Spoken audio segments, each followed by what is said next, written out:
Alright, so I want to go over a few things here. We're going to do the upgrade to Pumotix, but I wanted to go over the machine.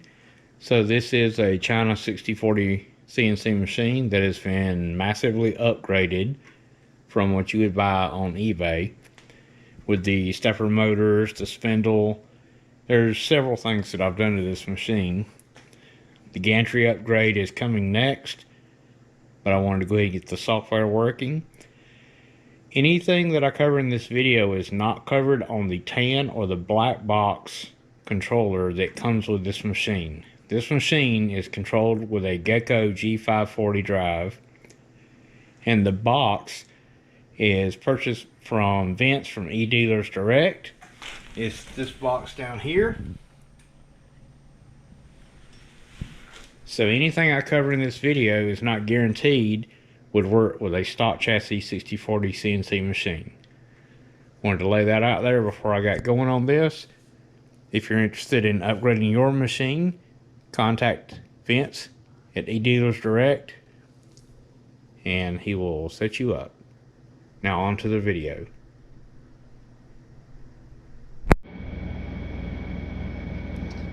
Hi guys, welcome back to the channel. So today I've got a new package in, and I'm going to show you what my newest upgrade to my 6040 machine is going to be and why. So the why for the upgrade on the controller is right now I have a Windows XP machine running Mach 3. Well, Windows XP machines are getting hard to find, and machines with parallel ports are getting hard to find. At Newfangled Solutions, you can buy a legacy plug-in parallel card so you can run Mach 4, but I kind of don't want to do that. I want to do something a little different here. So from here, there's a new company, Pure Logic Pumotix. So this is the kit that I got from Vince at eDealers Direct. He's the guy that you can get all this from. So basically, here's the controller, and what this is going to do is this is the controller over Ethernet. I wanted to do Ethernet because I didn't want to use the noisy USB like a UC100. And if you want to know what I mean by noisy USB, if you've ever had a hard drive you're moving large files to, and you go to moving the mouse around and sometimes it gets jerky, that's what I'm talking about with noisy USB. And you don't want that happening when you're sending G-code to your controller. You don't want to have your wireless mouse or your pendant or anything like that that's causing any kind of problems with your G-code. So Cat 5. So he includes a special little grounding block that goes on the, I forget what he calls this. Anyhow, it's for ESD, for static and grounding. Then you get a new 6-foot DV25 cable. You get a double shielded Cat 7 cable to go from your computer to the controller. This is your power supply, and this is the little pigtail that plugs in to the controller. I'll lay it out and show you how it connects together here in just a second. Alright, so here's everything laid out. So you got your power supply, and this will be your power switch, and it has a little Euro block on the end of it, and this plugs in to the side here like so. The only complaint that I have is I never like using soldered wires on Euro blocks. The correct thing would be to use wire ferrules. So this would be the only thing that I would possibly change, would be to put the wire ferrules on the wire, because when you have a soldered wire, you have a round solder wire and a flat the little piece in here that's flat that you screw down to it. So you have this arc and you have a flat piece pushing down on it, and you don't have very good contact there. It can actually come out because the solder doesn't give, and these screws aren't strong enough to bite into the solder. So when you use a wire ferrule, this crimps into a square, and you have a flat surface pressing onto a flat surface. That's the only thing I would change on this. So yeah, this is your EMI filter. There's your controller, your Cat 7. So this is basically it. It's a turnkey package. You don't have to do any research. All you have to do is just take it out of the pack and plug it in. Alright, so this is the part where we're going to write down all the settings in Mach 3. And I had already written down all of these settings for my dog tag jig. So these are the 20 different offsets to fit the fixture that I had built for this table. So I'll just turn back a couple of pages here and start writing all the settings down. So we'll actually go up here and I'll be able to go to ports and pins, and we'll actually go through all of these, and I'm going to write down all of these, whether this is high or low, what step pin and directional pin for each axis, the input signals, the pin numbers, port number, any other deals like the output. So this is my one of them's my spindle, one of them's my air pump. Don't have any of that, but I'm going to write down everything that I have. The spindle set up. Then when I get done there, I'm actually going to come in here, go to motor tuning, and I'm going to write down the settings that I have for each axis, so that I can migrate these settings over into Pumotix. Alright, that's pretty much it. You can see I do have a licensed version of Mach 3, but I want to go ahead and prepare myself for the inevitable, which is one day this PC is going to die. So it is an old Windows XP box. I actually have a second one in the attic, but I'm not going to chance it. So I'm going to go on ahead and upgrade to the Ethernet controlled setup, and I can actually use my laptop.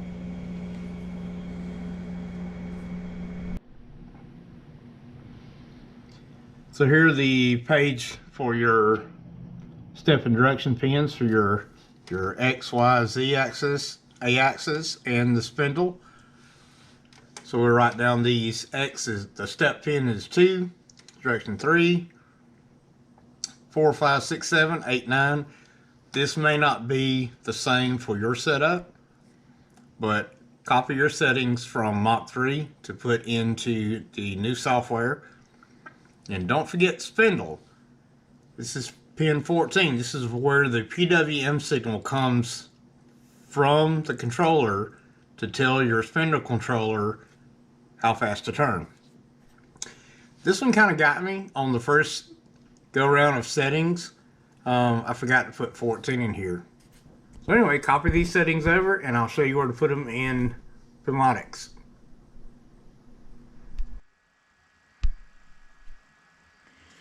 Alright, so to get this glare off of there, there we go. So now we're going to do the setup, pardon me, of all the settings. So the way the Pumotix works is your computer is the server and the actual controller box is the client. And while making the video, I saw that there's some people that's worried of the word server, thinking that you have to have this thing connected to the internet before it will run. No. When you see the server address 127.0.0.1, that means this is your computer. That's what that address means. So when you see the server and that means your computer's the server, not a cloud server. All right, so we got that out of the way.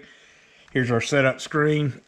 Here's my book that's got all of my settings, and I'm not going to continue to go to this, but you saw whenever I took all these notes from Mach3, all my inputs and outputs. So I'm going to show you, pardon me, show you where you go in here to apply these. So you start out, you got all these tabs that run down the side. So you start out with motors. Motor 0, 1, and 2, that's your X, Y, and Z. And so you can actually choose what it's supposed to be. It's already set up X, Y, Z. I've just added the A axis. And when I showed you in Mach 3, the pin association 2, 3, 4, 5, 6, 7, this is what I was looking at in Mach 3. So basically I just entered these settings and went and tried the machine. The axis went the wrong way. The x-axis went the wrong way. So I just had to invert it to make it travel the correct way. So, pardon me. That's why you see one of them's not inverted and the rest are. Okay, then I go to the axes here.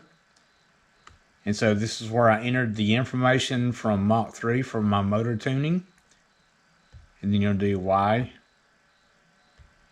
Enter all the information, and Z.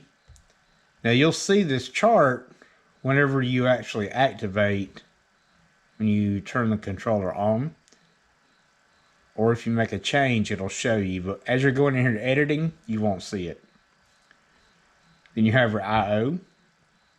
So this is where you go in and set up like your e-stop pin, your probing pin, output signals, your mist or your flood, pin 17. And I think that's about it on here. I do not know what multiplexer is yet. I'm just in the baseline setup. The G code, this is a specific like your XY plane. Most of all this is set up just like it was out of the box. I didn't have to change any of this. Spindle, I did have to change something on the spindle. So I had to tell it pin 17 on the mist. I had to come over here and tell it pin 14 on the PWM and pin 1 on the spindle CW signal. Those are the 3 settings that I had to change on this page. And that's about everything I've done. You know, there are other stuff you can do in here, but the things that I just talked about is all that I've done just to get control, motion control. Now I've calibrated the travel, but we're not going to go over that in this video. I just wanted to make this video to show you how you go in here and enter your settings in from Mach 3 to Pumotix. And that puts you right. Okay, I hope this helps. If there's any other questions on this part of it, just leave a comment in the video. So let's continue with the rest of the migration.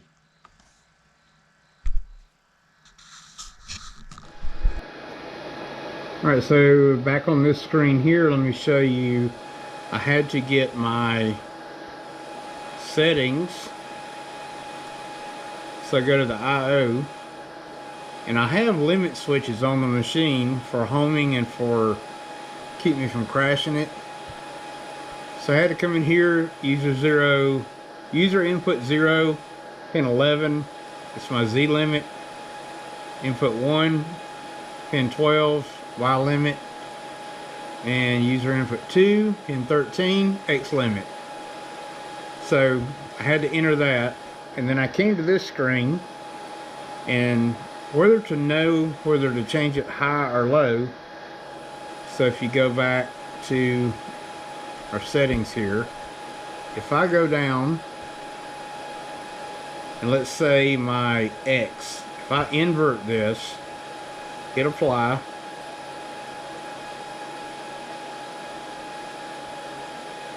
you can see that we're lit up here.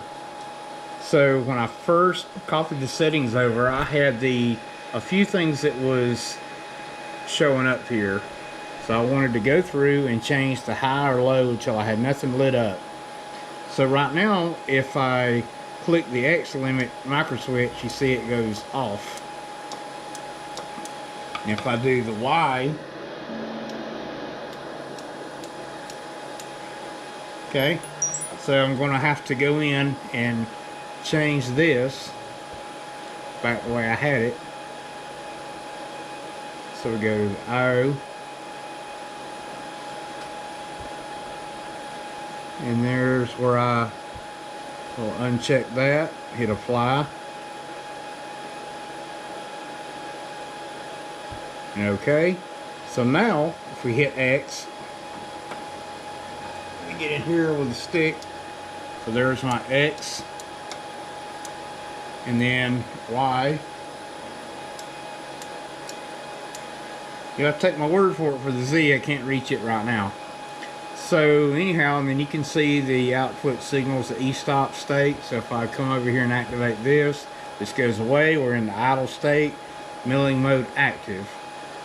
So that's it. Now we can start doing a little testing on the machine, but I think I pretty much have these where I want it. If I click a micro switch, there we go. I clicked one of the micro switches and e-stop was activated. So this tells me I have the micro switches in the right place. So if I reactivate it, we're milling active. I'll go to the X limit switch, and you can watch this. This will change and the e-stop will change. So it was like it sensed too much travel. The e-stop state was on. It put it in the emergency stop mode, and that should be it. So anyway, let's do a little testing and see if we can cut some chips.